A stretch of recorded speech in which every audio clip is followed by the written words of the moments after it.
I grew up in a quiet little town in West Virginia. I won't mention the name of the college I went to, but it was a small university, just 15 minutes from home, tucked in another sleepy town that felt almost identical to mine. In 2021, I was a freshman, right in the shadow of COVID. The pandemic shaped everything, especially life in the dorms. Most students avoided campus, choosing off-site apartments to stay safe. I couldn't afford that option. I stayed in the dorms and drove home on weekends since home wasn't far. Still, I wanted that real college experience, the noise, the late nights, the sense of belonging that came with dorm life. On my first day, I met my roommate. We'd exchanged a few texts before move-in day. The school had given her my number so we could get acquainted, which already felt a bit awkward. She'd messaged first and came across as polite, even friendly. In person, though, there was something different. Still nice, but quieter, and she carried herself with that subtle air of privilege, like she was used to getting her way without ever asking. At one point during our small talk, she mentioned that most students had their own rooms now because of the low enrollment. Then she added, "I did last semester, and now until you joined." I froze for a second, unsure if she meant it as a joke or a complaint. I just forced a small smile, changed the subject, and tried to keep the conversation light. I told her I lived nearby and usually went home for the weekends, leaving Friday, back by Monday morning around 6:02. She didn't say much after that. During the week, she mostly stayed over in her boyfriend's dorm, leaving our room empty and unusually quiet. Now came the part that still makes my skin crawl. That first Friday, I packed my bag for the weekend and left like I always said I would. By Monday morning, right on schedule, at 0 hours 6 minutes and 2 seconds, I was back. My first class wasn't until 10 o'clock, so I figured I'd squeeze in a little more sleep. I had this thick memory foam mattress, soft enough to swallow you whole, and after about 10 minutes of lying there, I felt the edge dip like someone had pressed their weight into it. I stayed perfectly still. My brain was foggy from exhaustion, trying to convince itself it was nothing. Then, just as slowly, the mattress rose again. That's when it clicked. Someone had leaned on my bed. I turned my head, heart thudding, and saw her facing the wall, motionless, like she was still asleep. With nothing else making sense, and my eyelids heavy, I rolled back over and tried to drift off again. The next weekend, the same routine played out. I packed up, left for home, and returned at the same time Monday morning. I was exhausted and just wanted to crash. But as soon as I lay down, it happened again. Only worse. This time, the mattress didn't just dip at the edge. The entire side sank, heavy like someone had lowered themselves right beside me. I froze, every muscle locked in place. I could hear my own heartbeat in my ears. Then came the sound. Whoever or whatever had been sitting there shifted and got up. My bed was tall enough that I needed a step stool to climb into it, and I swear I heard the faint thud of feet hitting the floor as they jumped off.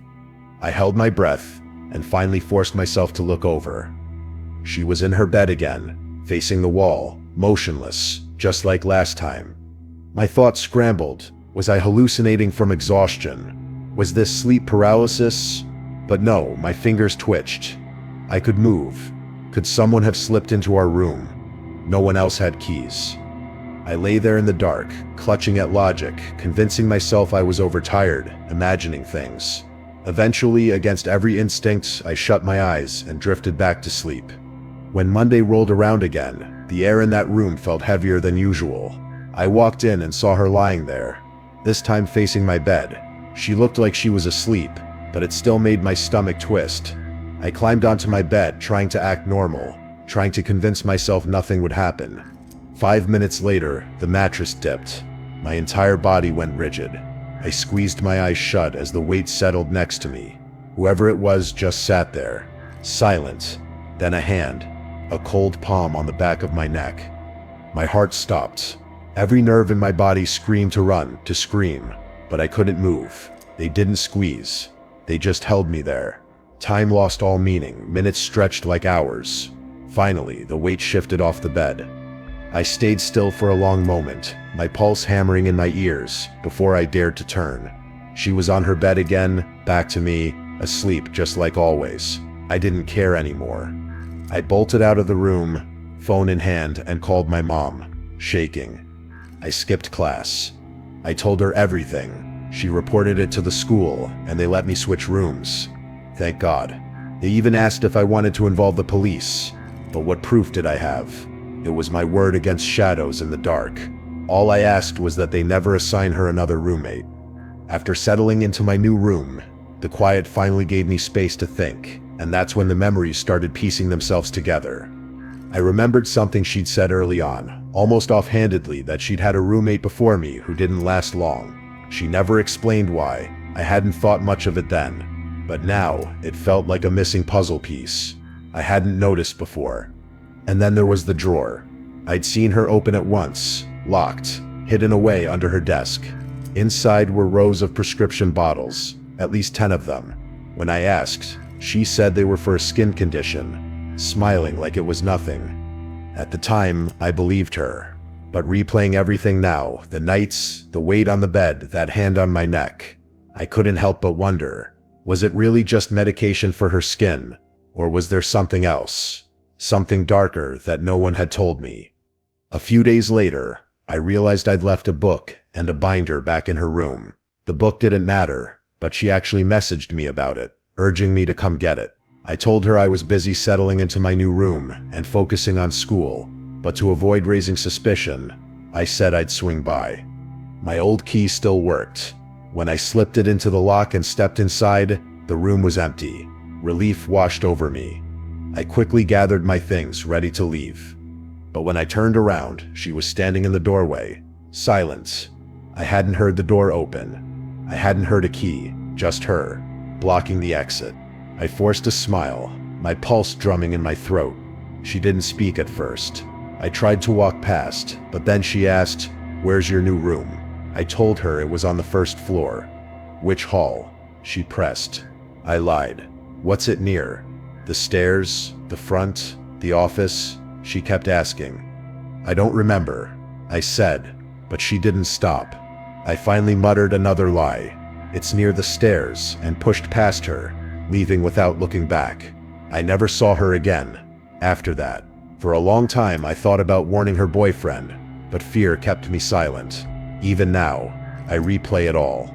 Was I dreaming? Hallucinating? I don't think so. But it couldn't have been anyone else. Only we had keys. Maybe she was sleepwalking, some strange side effect of her medication. Or maybe she was planning something darker. My mom believed she was testing how far she could push, how close she could get before I woke up. And that one morning, she might have actually tried to choke me. I don't know. It's over now. But I still hope no one ever had to share a room with her again.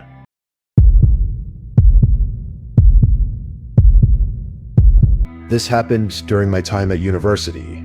I attended the University of Huddersfield from 2021 to 2023. It wasn't exactly famous for its nightlife, which meant most students spent their late hours on campus instead, usually in the library or one of those academic buildings that stayed open all night. I was never the kind to stay out late myself, but during my final year, I didn't have much of a choice. I was taking an advanced statistics course, and our professor was infamous for piling on huge, time-consuming assignments. One of the biggest projects of the semester was due soon, and I was already behind. My laptop had been acting up, freezing every other hour, so I decided to head to the business building to use the computers there. The place always felt slightly detached from the rest of campus. 3 stories high, a little outdated, and eerily quiet after dark. The silence there had a strange weight to it, like the air itself was holding its breath. Still, the computer lab on the second floor was almost always empty after 9, and I figured that would be the perfect spot to finally focus and get some work done. That night, I arrived around 0 hours, 10 minutes, and 2 seconds. The campus was already dead silent, that strange kind of silence where every sound feels magnified. As soon as I stepped inside the business building, a chill washed over me. It was noticeably colder than outside, the kind of cold that sinks into your clothes. I swiped my student ID, heard the sharp beep, and the lock clicked open. The smell hit me immediately. Cleaning chemicals, strong and acrid, clung to the air like a warning. It told me the staff had already finished their rounds, that I was completely alone in this building. I went straight to the computer lab, logged into one of the machines, and started working. For a while, it was almost comforting. The low hum of the computer, the rhythmic tapping of keys filling the sterile quiet. Every so often, I glanced at the clock in the corner of the screen. promising myself I'd leave before 1 a.m. But at around 11:30, something broke the rhythm. I was scrolling through a dataset when a loud slam echoed down the hallway. A door. Not the front entrance, somewhere deeper inside the building. At first I brushed it off. Maybe a vent shut, maybe a janitor I hadn't seen. But then it hit me, the janitors were always gone by this time. I forced myself to focus on the screen, typing faster, trying to drown it out. But then came the footsteps. Slow, heavy, echoing. They weren't rushed or faint, they had weight to them, like someone walking deliberately to be heard. I froze in my chair, my eyes locked on the glow of the monitor. I didn't dare look at the door. My heart was hammering as the sound grew closer, until it stopped, right outside the lab door.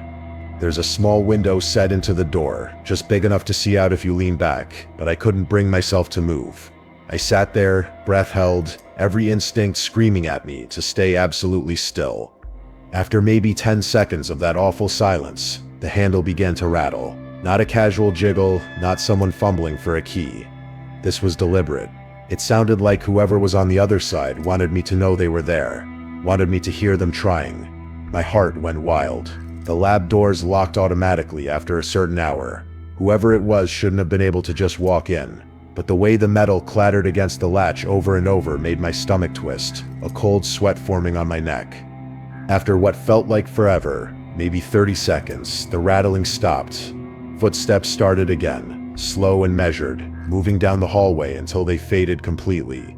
I sat frozen at the keyboard, my screen glowing like an island in the dark, debating whether to pack up and leave right then. My project was due in the morning. A part of me clung to some thin, rational explanation. Another student playing a prank, a security guard double-checking doors, anything to make it less terrifying. I forced myself back into the assignment, typing with fingers that wouldn't stop trembling, but not 10 minutes later, the sound returned. Footsteps, only this time they weren't coming from the hallway, they were above me. The ceiling in that building had those thin, lightweight panels. Sometimes you could hear pipes clicking when the heat turned on. But this wasn't pipes. This was the unmistakable sound of weight shifting, of someone crawling or dragging themselves slowly across the panels. I tilted my head back, my throat dry, staring up. One of the tiles flexed just slightly, the kind of movement only real weight could cause, and then came a slow, deliberate creak, like someone carefully lowering themselves, trying not to be heard. I'd had enough. I yanked my flash drive from the computer, shoved my notebook into my backpack, and bolted for the door. The moment I stepped into the hallway, it felt like I'd crossed into a different world. The dim fluorescent lights flickered above, buzzing faintly, and the only sound was my sneakers squeaking against the tiles. I tried to keep my pace controlled, walking fast without outright running, heart hammering in my chest. I reached the stairwell, threw the door open, and started down, desperate for the safety of the lower floors. That's when I made the mistake of looking up. On the landing above me, just one floor up, a man stood there. He didn't belong. He wasn't a student, not a professor.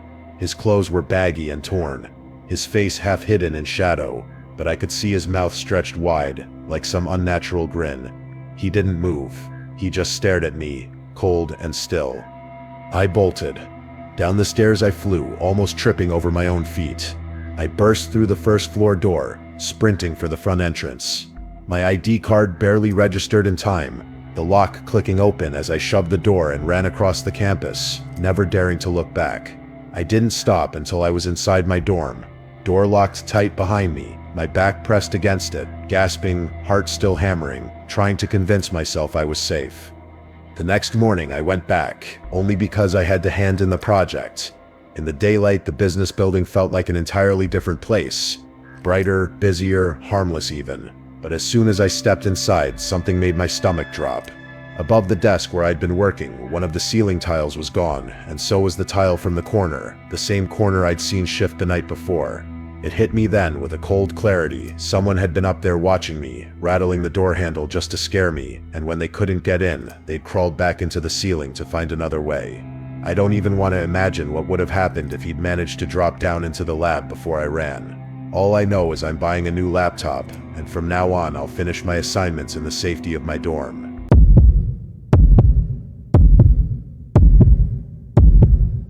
My name's Annabelle. I'm 20 now, from the UK.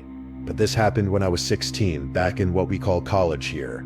It was the scariest day of my life. Sounds dramatic, I know, but you'll understand why soon enough. For context, my school had these lanyards with ID cards. Anyone could technically walk into the building, but to go past the foyer, you had to scan your card at a screen, which unlocked the doors to the rest of the school. Each card had your name and picture, though plenty of students flipped theirs around so no one could see their face. You needed it to access almost every door, except the classrooms themselves. The school itself was fairly new, small in population, but sprawling in appearance. A third of the building was a special school for children with learning disabilities. Another third housed a nursery, and the rest was the high school. I had just started there, and I remember the first day vividly. The teachers told us all repeatedly not to let anyone in that we didn't know. It felt like a simple rule at the time, but I'd soon realize just how important it was. The day this happened was the second week of school, though it was actually only my second full day there. I'd been feeling sick all week. I had geography all morning, and this incident took place about 20 minutes after lunch. I remember chugging an absurd amount of juice from the cafeteria at lunch because I had to finish it before the period ended. We weren't allowed drinks in class, and there was nowhere safe to put it without spilling. Unsurprisingly, 20 minutes later, I desperately needed the bathroom. I raised my hand and asked the teacher if I could go quickly. Normally, we weren't allowed to leave during class, and he was visibly annoyed. I could tell he was thinking about the fact we just had break, but seeing how urgently I needed to go, he reluctantly agreed. This detail is important. At that point, nobody else was really moving around the school. Teachers rarely wandered the halls during class, and most students were locked in their classrooms. For the moment, I had the building almost entirely to myself. I left the classroom and pushed through a set of double doors into the cafeteria. At that moment, it was completely empty. I walked through another large room that led to a second set of classrooms, used the bathroom, and then made my way back toward my classroom, passing through the cafeteria again. That's when I noticed him, a man sitting at one of the tables. It wasn't entirely unusual for someone to be there. As I said, people rarely roamed the school during class, but it did happen. Still, I didn't recognize him. He was too old to be a student, so I assumed he must be a teacher or a parent. I kept walking, minding my own business, until he said, "Hey." I squealed, partly because I'm naturally jumpy, and partly because I wasn't expecting anyone to speak. He laughed and said, "Sorry, didn't mean to scare you." I relaxed a little and noticed he was wearing a lanyard with an ID, so I assumed he was a teacher. Looking back now, there was something odd I didn't catch at the time. Even though he had the lanyard, the ID card itself was flipped so the side with his face and name was facing the back of the holder. Kids did that all the time at school. The scanner still worked, but it was unusual for a teacher to do it. At the time, I didn't pay it much attention, but now I realize it was a small red flag I should have noticed. "I need some help getting some work things out of my car. Do you mind coming out with me for just a sec?" he asked. I didn't hesitate. "Yeah, of course," I said, assuming, like before, that he was just a teacher. We walked out of the cafeteria in silence through the foyer, and then out of the building. Even then, something felt slightly off. He seemed nervous. Teachers usually make small talk when they're walking with you, just to fill the silence, but he said nothing. His movements were restless. At one point his hands were in his pockets. Then he'd pull them out and fidget with them, holding them together, as if he couldn't decide what to do with them. I didn't speak either. I've always been shy and awkward in social situations, and my nerves only made it harder to think of anything to say. So we walked like that, tense silence punctuated by the occasional movement of his hands, as we approached the car. The front of our school had this strange layout. After stepping outside, there's about 50 meters, around 55 yards to the car park, but you can't see it until you're right beside it. A thick line of bushes obscures everything. If you keep walking straight past the turnoff, you're technically off school property. We walked in silence toward the hidden car park, and then he said, almost casually, "Yeah, my work stuff is in the boot. That SIP's what we call the trunk of a car in the UK. A SIP's got a few bags, so I just need you to help me carry a couple into the school." I nodded. "Yeah, that SIP's fine." We reached the car park. "My car's the blue one down at the end," he said. As we got closer, my eyes caught something in the back seat. Movement. A shape, another step, and I realized there were at least 2 men crouched down in the back. My body froze. Instead of running, my mind went blank. I guess they saw me realize, because the back door swung open and a man started scrambling out. The one I thought was a teacher grabbed my arm just as I turned to bolt. He was tall, broad, way stronger than me. I'm only 5'2" and underweight, but adrenaline hit like lightning. I yanked my arm with everything I had, broke free, and sprinted back toward the school. Behind me, I heard heavy footsteps, multiple sets pounding the pavement, but then they stopped. Maybe they saw what I saw, the school's big glass automatic doors. You have to stand there for a second while they slide open, and if they kept chasing, they probably would have caught me. But those same doors also faced the main road. Anyone could have walked by. The risk of being seen must have been enough to make them stop. Either way, I made it into the foyer, heart hammering, lungs on fire. Without thinking, I bolted straight into the open cafe that connected to the library and stumbled up to the counter. The woman working there looked up, startled, as I tried to get the words out. They came out in gasps, broken pieces of what had just happened. She put her hands on my shoulders, told me to breathe, and then led me back into the main building toward a teacher's office. The next few minutes blurred. She called my parents. She called the police. My whole body felt like it was shaking from the inside out. Later, I learned the security cameras in the car park caught everything. Those men were arrested and charged with attempted kidnapping. It turned out the man had gotten into the building because some student had dropped their lanyard outside. That's why his ID was flipped. He didn't want anyone to see it wasn't his. I didn't go back to school for a couple of weeks after that. I'm still in therapy, and even now, just walking past a car park alone makes my stomach twist. But writing this down and sharing it feels like taking some of the weight off my chest. This remains, without a doubt, the scariest experience of my life.